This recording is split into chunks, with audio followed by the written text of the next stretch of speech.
Hey everyone, Dr. Frankenstein. So thanks for joining me today.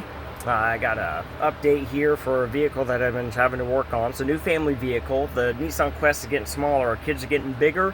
So I got 4 kids and they need the extra space. So we upgraded into a VW Eurovan. Oh, here it is. Oh, got a nice brand new battery. I completely resealed the engine, so all new gaskets and everything. A lot of the hoses are actually still in pretty nice shape, so I left them alone. We'll go underneath here. It's pretty exciting.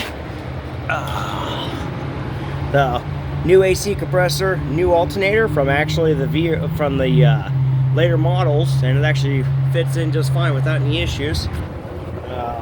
Also have external oil cooler and filter, which is really nice. That one dangling down. I'm doing some troubleshooting. I think my gauge might be messed up, but we'll see a little bit later. It runs all the way back. Pretty nice. I did both CV axles and front shocks as well, which was definitely needed.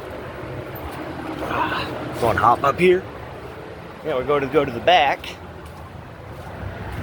I went from drum brakes to disc brakes. So this whole setup's from a later model Eurovan. Ours is a 93. I got these from a 2002. So I also did the shocks. So I got a really good deal on Bilsteins.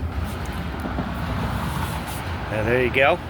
So these are a 280 millimeter series. I think there's like 2 series for these. There's like a 280 and then there's like a 298 or something. And then we'll go underneath here. Ooh, toasty creeper. I got that dude to kill a little bit later. All right, under we go. I got to do a little bit of adjustments here. So I'll have to tighten these up, but I have to make sure that my caster's in line. I got this left to do, a little stabilizer dude. And then to keep my parking brake cables, I quickly made this little coupler. And that's pretty ugly welds here. So then it'll draw in, so I was able to keep my stock parking brake cables. And it actually functions correctly, which is nice. So just having them run like this, and then I'll lock it down here in place. You see it's a little loose, so I'll just make sure that that can't move.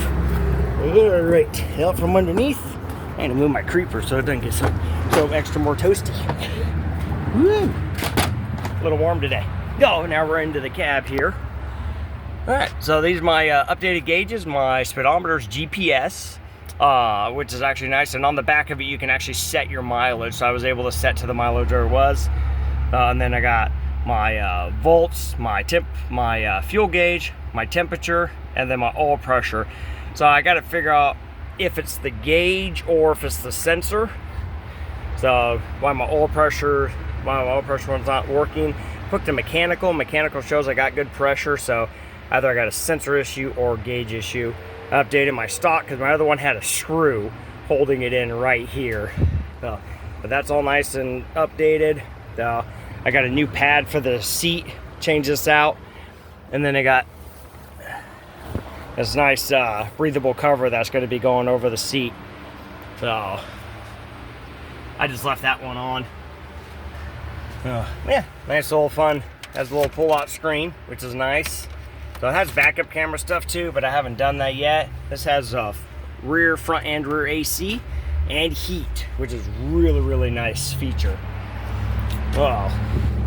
But yeah, that's excitement. Even has a nice little roof rack and everything too.